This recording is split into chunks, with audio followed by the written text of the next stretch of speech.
Good afternoon, everyone. I'm back with Rich Thomaselli on our weekly Hudson Valley Sports Report podcast.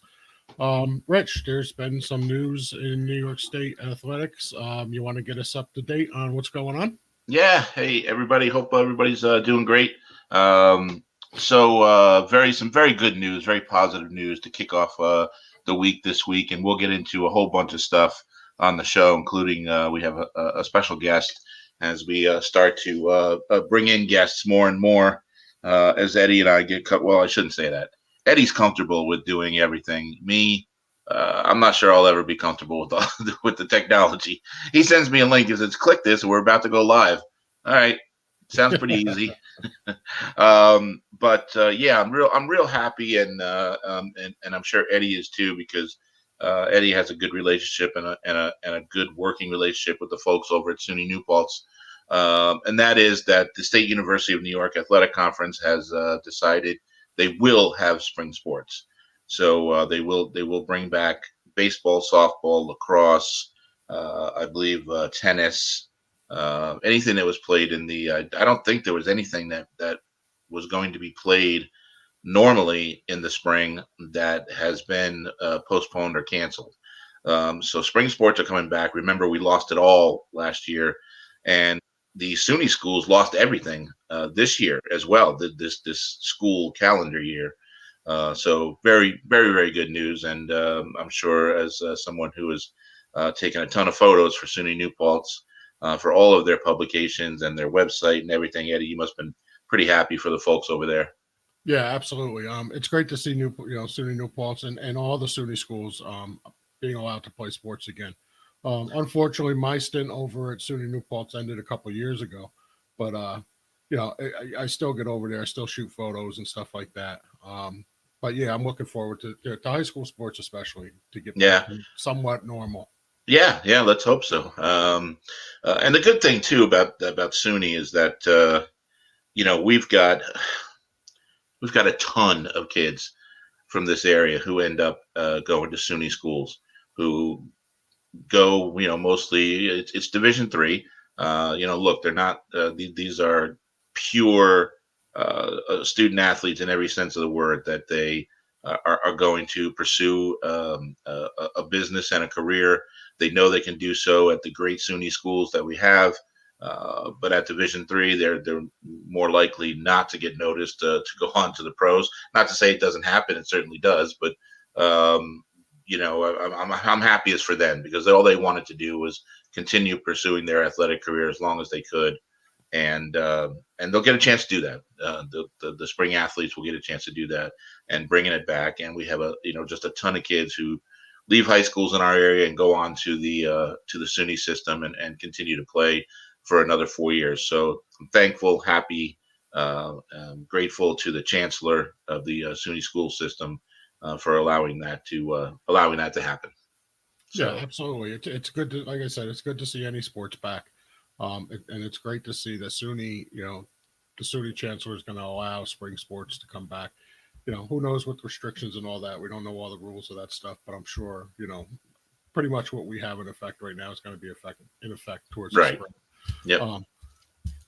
And speaking of having everything back, we are a good solid 2 weeks now into the winter season. As you all know, it's a very truncated season, especially in Section 9. We're going to talk about that with our guest shortly. But I wanted to run through some things. It's I don't know, what's the word I'm looking for, Ed? Is it bittersweet? I mean, you've got we have a basketball season. There's so many great things happening, and I just wanted to run through a couple of those things and some of the players and the teams. And but it's going to be over in another breath, and these kids don't get a chance to showcase everything that they have, or and of course not, they don't get a chance to play for a state championship. Right, absolutely. It is bittersweet. I mean, it's great to see that sports are back. Especially the basketball season, the wrestling season, with short time frame that they had to play. But like you said, it's disheartening that in another 3 days, 2 days, that's it. It's over. That's it for Section 9. Yeah. Section 1's got about another week or two, and they will have a championship similar to what boys and girls soccer and field hockey had back in the fall, and that is to play kind of a round robin, uh, uh, de facto county championship, and that was when they divided the schools up into about I don't know, maybe 10 or so teams per championship region. It was a very regionalized championship, and they had a chance to play as if it was a sectional. I should have said round robin. It was a kind of a one win and done, or one win and move on type situation, and it was good to have that. And the one thing I'm encouraged by is that I heard from a ton of coaches, all speaking separately, when they call in games and or reach out, to discuss a story that we may be working on or something along those lines. You know, Almost to a coach, they have all said they are so thrilled with the way the kids have reacted and have kind of bought into the fact that we're sitting here talking about how disappointed we are that there's not going to be a state playoff or a sectional playoff or whatever. These kids are just absolutely thrilled that they're just going to have some sort of season to play. And I think that's the way most of the basketball players have looked at it this winter, that at least they had a chance to play half dozen games, whatever it turns out to be, depending on which section you're in. And we've had some great performances. I mean, there's some teams that have stood out that would go on to do some damage or make some noise in the sectional playoffs. I mean, let's start with Mayapack girls basketball. I believe they are still undefeated. They've got a very talent is not even the correct word with that team. They are outstanding. They are not in the same league they were last year when they played against Arlington and Lourdes. There's another two schools, Arlington and Lourdes, as we're taping this here on Friday. Arlington and Lourdes girls basketball went at it last night, and Lourdes won on the road 55-47. They have some terrific players that were on the floor. Ava Allen for Arlington and her teammate Mia Castillo, all having good seasons. That was Arlington's first loss. You've got for Lourdes, you've got both ends of the spectrum. You've got Ava Learn, a senior post player who got a scholarship to Purdue, going to go up against all that talent in the Big Ten starting this fall, when she is a freshman out in West Lafayette, Indiana, and she'll be knocking heads for the next 4 years with all the schools in the Big Ten, including my beloved Michigan. So congrats to her. And Lourdes also has a kind of a phenom in Simone Pellish, who is also an outstanding player. She's starting for Lourdes as a ninth grader, as a freshman. She was starting for Spackenkill. She transferred from the Spackenkill to Lourdes. She was starting for Spackenkill as a seventh grader, and she sat out all of last year because of the transfer rule when she transferred into Lourdes. So she decided not to play as an eighth grader so that she wouldn't have to sit out or be only confined to playing JV as per the section rules. But she transferred. She sat out. She's with Lourdes now, and it's going to be fun to watch her for the next 4 years. And we've got some great boys basketball teams as well. We've got Poughkeepsie doing very, very well. Lost a heartbreaker the other night to Mount Vernon. Got a great player in Javal Cherry. Great rotation. Royce Ketchum boys surprised everybody last year. They started out terribly, 0-5 last year. Ended up having a terrific last 2/3 of the season and won their first league title in 25 years. Last week they beat Poughkeepsie boys, and that was for the first time in at least 20 years. I happened to have a great telephone conversation with Brian Laffin, the former Poughkeepsie coach, and he was noting that he never lost a Ketchum in his 16 years as Poughkeepsie coach. He's been out for 4 years, and either Poughkeepsie has beaten Ketchum in the last 4 years or didn't even play Ketchum because of the new leagues and enrollment sizes and that sort of thing. Although they did, they would have had a chance to meet in a non-league game, or of course the Dwayne Davis Dutchess County Coaches Association holiday tournament. So we've got a lot going on in the winter here, and I am thrilled and happy, and have been really astounded by some things. Spack and kill just last night. Ryan Leibold had 36 points, career high for him. He can shoot the lights out, and but I'm also going to be sorry to see it end. Yeah, no, it's great. I mean, I can see your enthusiasm with just reporting on all the different schools and all the players and Yeah, making man, it it's so fun to get those calls from the coaches or the emails and to open it up or to hear them on the phone. And, like last night, Coach Matt Hoyt said, Ryan Leibold had 36 points and, it was just, wow. And I'm just like, that's got to be a career high. And he's like, I think so. Yeah, He scored 58 in the last two games. So, yeah, it's great. It's great to see the enthusiasm. It's great. yeah, It's yeah. great. It's great to see the kids playing again. Unfortunately, that the month they got to play happened to be the shortest month of the year. So Yeah, and it's a shame, unfortunately, and we'll use that as a leaping off point to bring in our guest. She is one of the most outstanding basketball players in this area and has been for a while. Marlboro's Liz LaFaro. Liz, thank you again so much for joining us. Welcome to the podcast. Yeah, thank you for having me. Absolutely. I go way back with Liz. I've been covering her for 4 years now, and her dad was a state championship winning softball coach at Beacon. So I'm dating both of us. Me and her dad, not you, Liz. But Frank, I believe it was 1989. Frank led Beacon to the state softball championship, and they played. One of my greatest, most fun memories was them playing not far from Beacon. They had the state championships that year down in West Point. So they got a chance to play down there, which is always a special place.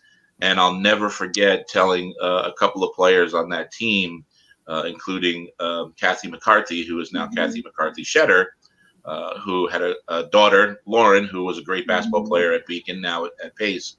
I'll never forget telling her, hey, Kath, go, tell your teammates, go grab a handful of grass and dirt off of that field and, see if you can stick it in a bag or something.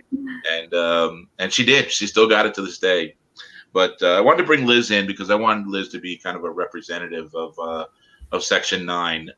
You've had such an outstanding career at Marlboro. And as we were talking off air before, this is it. You've got 2 games left. You've got games Saturday and Sunday. And Section 9 set a hard and fast date of February 28th for this very weird, unique season to end, because they do have more sports to get in the fall 2 season than any other section in the state, or at least locally. Section 1 did manage to play boys and girls soccer, field hockey, tennis back in the fall. Section 9 canceled everything back in the fall. So now they've got to try to squeeze it all in. So the short season for winter ends on Sunday, the 28th. I don't want you to get wistful on us, but talk a little bit. You're a senior. I mean, this is it. You've got, generally from, as we said, we tape on Fridays. You got about 48 hours left in 2 games. Yeah, it's definitely emotional for me because it's my last year here. And honestly, senior night a few nights ago I was just a mess because it's nothing like I imagined. I came up to varsity in my 8th grade year for sectionals. And I've watched players like Missy Sadler and Taylor Felicello, and I've watched them shine throughout their final years. And then coming to see this season, it's just heartbreaking. I mean, I'm less than 100 points from my 1,000, and just it ends so soon. It's really heartbreaking for me. It is. It's I was going to bring that up, that you'll end up playing 7 games in your senior year. If you had played the full boat, and then at least 1, 2, 3, who knows how many more in sectionals, you obviously would have gone over that 1,000-point barrier. And I'm not sure. And I certainly don't want to rub salt in the wound here, but I'm not sure people understand that's a big thing for high school play. Your sister went through that, Erin. Yep. It's something I've wanted since I was little, and I've like my sister got her 1,000 points and 1,000 rebounds, and I always thought I want to be right under her on that plaque that sits in Marlboro High School, and it's really disappointing that I might not get it this year. Right now, Erin's at UMass Lowell, correct? Yes. Yep. Give us an idea of what it was like. I always love to talk to players who are either playing on a team with siblings or playing on a team with their one of their parents as the coach. What was it like playing with Erin for all those years? It was amazing. It's what every girl wants. If you have a sister your age, I mean, even Brianna Bernicker on my team, she got to go through it with her sister Alexa. Me and Erin always had that connection with each other. Like I knew exactly where she was going to be, and we got each other the ball, and we worked together, and we were captains last year. We always brought each other up. It was so amazing. Right. She's got her, obviously, in her first year of college, she's got her own stuff to deal with. But has she still been that kind of older sister and stuff, and reached out to you about what's going on now, and expressed some thoughts and certainly some sympathies about not being able to fill out a complete year? Yeah, for sure. I mean, we talk every day on the phone. On senior night, she actually sent a video of herself to my coach, which I was very emotional about because I had no idea. And she just wished me like luck in my last home game. And she said, I wish I could be there tonight, but I'm here and you're there. And she was like, I feel so bad for you that you have this kind of season. But yeah, I mean, I miss her a lot, but I'm glad she's happy. Liz, refresh my memory. Were parents or anybody allowed into that game, into the senior night? No, they were not, were they? No, it was very, very, very upsetting for me and my seniors. Well, I'm sure it was upsetting for your folks too, because that's again, you think of a senior night and you start thinking about being introduced and moms get flowers and you walk out onto that court together. Was that difficult as well? I mean, was that something in the back of your mind that this time last year, when we didn't know what the extent of the pandemic was going to be and that sort of thing, was that just one of the things they were, thinking about, like the 1,000 points or moving beyond sectionals, that sort of thing, on your checklist? Oh yeah, for sure. It's always in the back of my head. I mean, especially for senior night, I see like section 1, they have some spectators, and then I have a cousin who's in Jersey and they're playing without masks and they have their parents at home games. So it's like, when I see that, it makes me feel a little bit worse because then we're here and I can't have any of that, Right. Our guest on the HVSR podcast is Liz LaFaro from Marlboro Girls Basketball. Have some thoughts on just some memories. I mean, what do you take away from your 4 years with the Dukes? Obviously, just such a tremendous program, and they as you mentioned, Taylor and Missy, they made a Final Four appearance. Your athletic director is probably one of the great athletes ever to walk through those halls, male or female, Jonna O'Donnell. She had a couple of state championships under her belt playing with the Boot sisters. When you look back on it, what do you recall? I mean, I remember everything. I mean, I just got a poster made by one of my friends for senior night, and she put all the pictures that we have together over the past like 4 years. And I was looking at those pictures and every single memory just came flooding back to me. I mean, I remember my first sectional championship and winning it back to back with my sister. Miss O'Donnell definitely has had a huge impact on me. Marion and Kate, who Marion just had a baby, which is why she couldn't coach this year. But our coach, Coach Trapani, I mean, I'm just so grateful. Our community at Marlboro is just nothing short of amazing. Well, Marlboro's always been that way, and it always will be. They are tremendous sports boosters. I'll never forget the back-to-back days of the baseball and softball state championship, and then the parade through town a few days or week later, maybe weekend later. I can't remember, but that was pretty darn cool for a local high school. Do you remember your first basket when you were on varsity? I do. And I remember I had 9 points my first game. And I remember coming off the bench and Coach Marion looked at me and she was like, come on, like called me in. And I was so nervous. I was a little 8th grader and we played at Walk Hill and I remember it. Oh, yeah. It was against Walk Hill? Yeah. What was the basket? It was a layup. Was a layup. Okay. Mm-hmm. All right. Let's, kind of fast forward a little bit. Did you lose anything in this senior season in terms of what you want to do for college, coaches looking at you looking at colleges, not so, for some schools anyway, not even being able to go on campus and take a campus tour. Take us through that a little bit and what you're going to do next. I mean, definitely recruiting was something that I struggled with because my junior year was supposed to be when we went on tour for AAU and we went all across the country, and that's where I get seen. So this year was definitely so different for me. I have a great connection with Mike Liebert. He definitely helped me in so many ways than I can imagine with getting in contact with coaches for me, because it's hard to get recruited offline, and that's what we just had to do. Right. I'm so grateful for the College of Staten Island and all my offers that I got. And I'm blessed to be going there next year or this year. But yeah, I definitely feel like I just lost a whole year. My whole junior year was it was detrimental. Yeah, that was tough. I remember last year you guys obviously won the championship, and then you had a chance to play Putnam Valley, and even that was a circus. That was right around the time when the pandemic really hit hard, and if memory serves me correct, and you can correct me, even that game, that first state regional game, was just a mess. You didn't know where you were going to play. Then you ended up having to play at Putnam Valley instead of a neutral site. And that must have been very difficult. And again, if memory serves me correct, I don't think spectators were allowed into that game. Nope. I remember we were at a team dinner the night we got the text that no spectators were allowed or whatever. My parents actually drove all the way to Putnam Valley and waited outside the doors for my sister and I, because they were so upset, and it was the last game we would have ever played together, and nobody knew that at the time. But yeah, I mean, it was just a complete mess that we were playing in Putnam Valley. We couldn't play at a neutral site. I mean, it was upsetting. Yeah, it was a crazy way to end that season. What kind of summer did you end up having though, playing with because like you said, we love high school sports here, so I'm not knocking high school sports, but certainly you get a little bit better competition when you're playing, best of the best in AAU and travel ball. What was your summer like?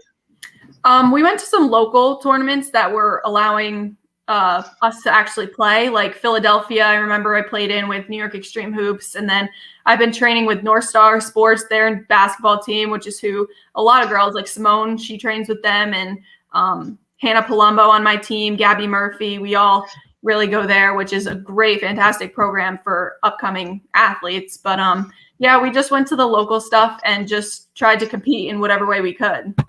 How did you, I'm curious because we talked to a lot of athletes during this time, and I guess I have a twofold question: one physical, one mental.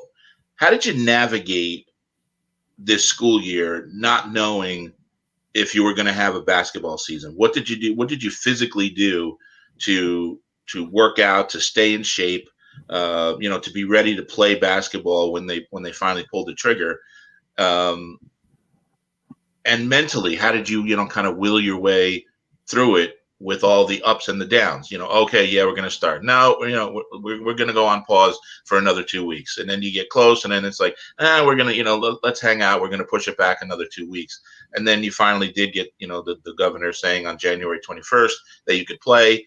But again, they didn't explicitly say it was going to take this long, but it took that long from that point for your school districts and for the county supervisors and health department officials to sign off on everything. Take us through that from the physical, what you were doing to keep in shape, and then from the mental standpoint. Yeah, so the beginning was definitely really tough for me because, like I said, this is something I've looked forward to for my whole career. And not knowing that if we would have a season or if we wouldn't, like, it was just very disheartening for me.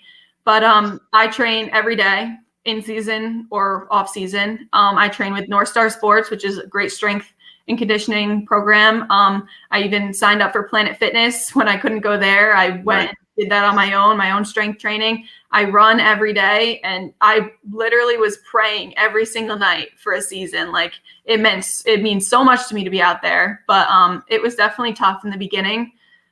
being out there now, I'm just so grateful that we're playing. That's where I wanted to end up on. My last question, I just wanted to, and you started to answer it a little bit. At this point, as you kind of look in retrospect on everything that's gone on in the world and this pandemic and the number of deaths and things like that, are you not happy, but I mean, are you still pleased that you're able just, at least to get these 7 games in? Oh, I'm so grateful. I mean, I really don't know what I would have done with myself if we didn't play. I mean, I'm just like so grateful to be out there with just being a part of that team and being in that environment with kids who want the same goals as me. I'm just so grateful. Right. Well, I can't thank you enough for coming on. I'm happy it worked out that your one of your last 2 games was not on a Friday night, and good luck this weekend with the last 2. And we'll talk to you, certainly for these last couple. But thank you for coming on the podcast. Thank you. All right, that's Liz LaFaro, Marlboro girls basketball star, who graciously agreed to join us today. And in fact, is our first time we had a guest, right, Eddie? Yeah, it is. Yeah, and a pretty damn good one, I think. Yeah, I can't think of a better one. She's been. It's great to hear the student side. Yep. Of what's going on. I mean, we've had podcasts where we've talked bad about well, not bad. I'm sorry, I don't want to say bad. We've mentioned high schools that we think didn't do the right thing. Sure. We're talking about sections that we believe didn't do the right thing, and it's good to hear a student side of it, that we're not the bad guys in all of this, talking bad, but these are the effects that this has had on the high school students. And Liz is one of the best. I mean, I'm not talking about her basketball talents; those are a given. She's one of the best players in the area, but she's pretty pragmatic about things, and you can't ask for more than a 17 or 18-year-old kid. And I think she is the kind of person that most of our players are. As long as she can stay healthy, as long as any of our great student athletes can stay healthy, this is something that is a very challenging time, very difficult thing to face. Many of our student athletes have certainly lost loved ones to the pandemic. But I think they also know that this, in all likelihood, as they look back on their life, 50, 60 years from now, may not be even close to one of the challenges that they'll face. They'll have their own families to raise and things like that. And I am just so impressed with the way people like Liz and our other area athletes have handled this, because it's a pretty big deal. Yeah, I mean, when she was telling the story about being 100 points away from her 1,000-point milestone, I mean, that's again, people don't realize that 1,000 points in high school sports, that you play a dozen games a year or whatever it may be. I don't know the exact number off the top of my head, but 1,000 points in basketball is a massive milestone. Yeah, and to be 100 points away and then not be able to get that because the section won't extend their season another week, especially after all this, the snow that canceled so many games. Right. Extended another week and get those extra couple games in. And, these milestones that these kids are missing by, like you said, 50, 60 years from now, these are milestones that they're not going to have because me personally, I think it's poor decisions on certain people that are not allowing these kids to be able to accomplish those goals. Yeah, and I feel awful over that, and it is heartbreaking to keep using that phrase over and over again. This is a kid who, Liz is, someone who absolutely deserves to get to that 1,000-point. And you think about it, I mean, everybody says, 1,000 points, that's nothing in high school basketball and whatever. Well, it is a big deal, and when you think about a lot of the things that happen with high school basketball, you've got 15 to 20 games a year, depending on how far you can go in the postseason and whatnot. You've got 5 players on the floor sharing the basketball. Even if you're the star, you don't know what kind of gimmicks the opponent is going to throw at you. They might double team you. They might do a triangle and 2. they'll do everything they can to keep the ball away from you. And like I said, you've got 5 other people on the court on your team that has to share it. It's a big deal to get to 1,000. It's a big accomplishment and milestone to get to the 1,000-point club. And I, my heart does break for her that she fell that closely, and she'll fall that short. Unless she has 2 50-point games this weekend. Yeah, well, you know what? Yeah, I mean, I guess you never know, but nothing's impossible. Yeah. Listen, I think we give her a certificate, and the Hudson Valley Sports Report gives her 1,000 points. Absolutely. Yeah, she deserves it. Absolutely. A couple other things I wanted to jump over to as we come to towards the end of our podcast here. One of the things is we got football. We've got kids who have already been practicing. At the very least, they certainly have at least been in the gymnasiums, working on their cardio. I've heard from a lot of coaches who have, and I'm laughing here, not that I should be, not with this body, but I've been talking to a lot of coaches who have just said, "Oh my God, I've got kids who I've got to, get into, better shape and whatnot." And they're strong. A lot of them have been lifting and working out and that sort of thing, but not many for a variety of reasons. One, their track is closed down. 2, they don't have access to an indoor thing. 3, the weather has been just awful that they haven't had a chance to just get out and run. Exactly. Yeah. I mean, there's only so much you can do inside, and I don't know how many treadmills schools have, but yeah, I mean, for an entire football team, I'm sure they don't have enough. I mean, conditioning doesn't happen in a week or 2 weeks. And how many, even realistically, if you have the whole gym to yourself, how many suicides can you do, exactly. inside a gymnasium? Although, as one coach told me, think of it as a giant square, and in each of the 4 corners, we had a bucket, a big garbage bucket, 55 gallons. And guess what that was for? And I'm just like, everybody that got sick doing it. yeah. So, but I am, again, just like I've been grateful and thankful that other athletes have been able to get their sports in. Nonetheless, football officially, the first official practice is Monday the 1st for the quote unquote fall 2 season.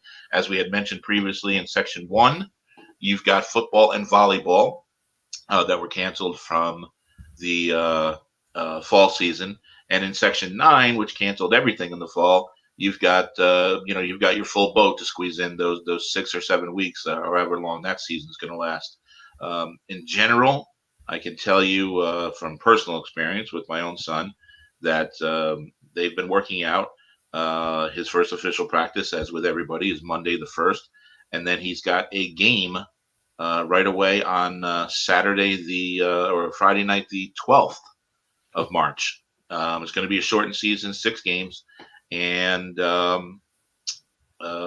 think, as we had mentioned as well, that Section 9 has a lot of teams that they've got to get out onto those fields and courts and whatnot, besides football and volleyball. So that was the major reason behind why they had a hard and fast deadline on the winter season. So your fall 2 season starts in a couple of days. And I'm looking forward to it. It'll be nice to see football. It'll be weird to see it in the spring. And as you and I were discussing off the air, you've also got some issues with some schools and some programs that still have fields that are white, like a lot. Yeah, and I know they were talking this week or tomorrow. Actually, they're talking about another inch of snow. Yeah. Yep. It's been a crazy February all around for everything, including weather. We should have got a maintenance guy in here, or a grounds guy or a facilities guy, because I would love to know how they, especially for a regular, your regular field, not a turf field, but your regular grass field. How do they clean that off without tearing it up? I mean, you'd have to use like brooms and get 100 kids on each yard line and kind of sweep, or take a shovel and work backwards instead of digging it up. And I mean, I think at this point, I think brooms are out of the question at this point. The way you're right. It's probably with as much snow as on there, how packed it's got. Rock hard. It's probably iced over now. Yeah. I think we got, we had some warm days this week, which obviously helped a lot. I know we got some rain coming tomorrow over the weekend. That's probably going to help some. Depending on the weather next week, who knows where, what the status of these fields are going to be, come practice time, and, if kids can even get out on them yet. Yep. Yep. Well, it'll be interesting to see how it shakes out. And although we are speaking mostly about football here, we are also looking forward to the other sports to see some of our great athletes perform there. As we had mentioned, volleyball will be playing in the fall 2 season. You've got programs like Millbrook, that is a perennial state finalist up in Glens Falls. But again, I don't believe there are any state championships for the rest of the year. There's no fall 2 and there's no spring, so they're not going to roll into a postseason. They might have something shortened or truncated again, like Section 1 has done with their teams, and have some sort of regionalized or county-based championship. But nobody will be winning a state championship this year for high school athletics. A shame. It's unfortunate. It is, and it shook out that way last year, as you well know. They stopped the season March, I want to say mid-March, the 12th, the 13th, something along those lines, right near the state quarterfinal round. Because I remember right after Liz and Marlboro had lost to Putnam Valley, Putnam Valley should have gone on a few days later to play in a state quarterfinal game for the right to go to the state Final Four in girls basketball, but never happened. We never got that far. They kept pushing it off, hoping that the situation would get better. And then, of course, this year there is no state championship in any season or any sport. And also, again, very heartbreaking. But I am looking forward to seeing the other sports, and to seeing over in Section 9, and seeing a lot of the kids that we didn't get to see in their fall season because the entire thing was canceled, playing soccer and boys soccer, girls soccer, field hockey, tennis. So that should be, again, it's a short season, as they all have been. And hopefully when we hit September, we're back to a more normal schedule and a realistic schedule like we've had in the past, where football starts in, mid-August. Fall sports get that first official practice in the second or third week of August, and start playing on or around Labor Day, and have a real regular season. Remember those, Eddie? It's been a while. I'm not sure what the word regular means anymore. Yeah, I'm not sure either. Last thing I wanted to talk about, we'll talk about it real quickly and briefly, and that is, so reports are out this week, and we'll follow it up as well, that Beacon, for the second time in about 5 years, I think it is, 5 or 6 years, wants to move from Section 1 to Section 9. They tried that. Other schools had talked about doing it. Arlington, most notably, it actually went to a board meeting, and it was a very contentious board meeting. I'll never forget it because there was a lot of pushback from the track people, and Arlington's legendary coach, Steve Arnett, who did not want to go to Section 9 because for a variety of reasons, including one is that he has such a big team that in Section 1 he's able to get almost all his runners into events, whether it's cross country or track or whatever, even if it's just exhibition. So that kind of went by the wayside. And if memory serves me correct, I think it was just Dover and maybe one other school that ended up going over to Section 9. Section 1 has about 80 schools, give or take 5 either way, where Section 9 has more in the 40s. So it's probably a little bit easier. And that was noted in the presentation by Beacon Athletic Director John Jametta, that it's probably a little bit easier to win a postseason title in Section 9. Yeah, I mean, I don't know the logistics of all of it and stuff like that, and the reason that it didn't make it, the last couple times that they've tried. But if this is what they're looking to do, and they think they're going to have easier time in Section 9 than, and it's Yeah. allowed. The big question then becomes, who follows? Do other schools decide that they're going to, once that tipping point happens? And I really think that would have happened 5 or 6 years ago. Somebody as big and as powerful as an Arlington decided they were going to switch over to Section 9. You would have seen everybody else fall in line and Yeah. go with them. Whether that happens with Beacon, I don't know. I'm not sure. There are also travel concerns. Section 1 did go to, which Beacon is in. Section 1 did go to geography-based, enrollment size based leagues to get kids more in line with um, um, playing against peers that aren't at gigantic schools. So, for instance, Beacon, kind of floats on that bubble between Class A and Class B, but you can see it now, Eddie. I mean, it's and a lot of coaches are talking about it. There's a lot of talk on Twitter about why is for this season only because of the pandemic. Beacon, for instance, is playing in a league with Our Lady of Lourdes, with Arlington, John Jay, and Ketchum. So we all know that Arlington, J. Ketchum are AA schools, much bigger than Beacon, and Our Lady of Lourdes, of course, as a private school, can get any kid that they want, or any kid that wants to go there. So that's always with the private schools and Catholic schools. It's a bit of an anomaly playing in a public school league.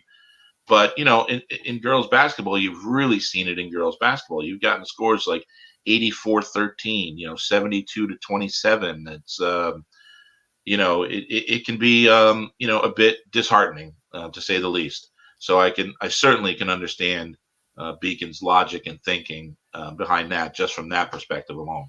Yeah, I mean the travel restrictions. I mean, well, we've seen it with the Renegades. They're limiting their team as far and realigning divisions to reduce travel. Um, High schools, it's the same thing. I mean, you're going to have all these kids on the buses and stuff like that, trying to get them to these different events. You know, I forget where it was, but I know one place was limiting amount of kids on buses to half capacity of the bus. Yeah, so you had to take two buses. If you're lucky to take two, maybe Yeah. if you're going to move Arlington around, you're going to take more than two buses. Yeah. You're probably going to double that. Yeah. There's travel restrictions for everything right now, and high school is going to be no different. Yeah, I mean, I'm curious to see how schools like Arlington, J. Ketchum, and even the big schools down in Section 9, like a Monroe, Woodbury, Middletown, Newburgh, the schools down in Section 1, Mount Vernon, New Rochelle. If there are restrictions on travel, boy, how many buses are they going to need to get these kids and your coaching staff, your athletic trainers, any other peripheral people that need to travel with the football team? That's going to be interesting, to say the least. Absolutely. But again, going back to what everybody has said, including Liz, at least they're playing. At least they're going to have a season. Absolutely, and that's the big part. Yep. At least the kids are on the field, they're on the court. At least they have some sort of a season that they get to go out on. Yep. One other question I had, and it was back to football. Have any schools opted out of playing football? Well, as we discussed last week, we know Saugerties and New Paltz have. Okay. I still haven't seen what's going to happen. But nobody since then. I haven't seen it, Eddie. It wouldn't surprise me though. I think I mentioned on the podcast last week that Tom Tegler, the New Paltz coach, was quoted as saying, he believes that would create a domino effect, and you would see some teams just say, for a variety of reasons, the field may not be in shape, the kids may not be in shape, and you want to make sure that if a kid can't run up and down the high school gym, what's he going to do over the course of a 48-minute football game?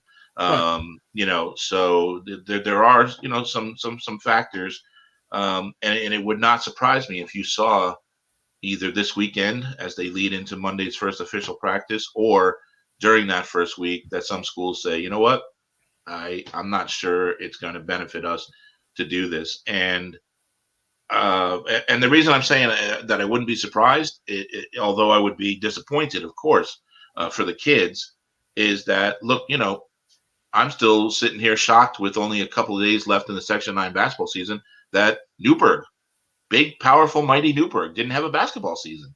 I mean, that's still, shocking to me. So yeah, that was, and the two powerhouse schools. I mean, Newburgh, Monroe Woodbury. yeah. So for them to opt out of the basketball season was, to me, that was big. Yeah, that was huge. Big. So. But when the basketball season was announced that they were allowed to play, it was, I don't know, maybe a couple of days, and then schools just started falling like dominoes. It was just one after the other after the other. So far, like you said, the only ones we've heard of were Saugerties and New Paltz as far as football is concerned. Yeah, that's why I was asking, had anybody, yourself and myself, had heard whether any other schools had decided to opt out. Well, I guess we'll know more in the coming days, and I guess that's where we'll leave it, for this podcast, because when we come back and you and I reconvene next week for podcast number 5 for Hudson Valley Sports Report, we may be very well back on this subject without a doubt. I'm sure. Hopefully, we'll be reporting some scores instead of the other end of the spectrum. Yeah, let's hope so. Well, thank you again to Eddie for putting this all together as he does every week. Thank you to Liz LaFaro, Marlboro girls basketball star, for joining us, being our first ever guest. Will not be the last that we talk to all of you great student athletes out there. So on behalf of Eddie, I'm Rich Thomaselli from Hudson Valley Sports Report. You can always find us at HudsonValleySportsReport.com. We're on Twitter at HV Sports Report. We're on Facebook. We're everywhere. So have a great week, everybody. And thank you again, Eddie. Thank you, Rich.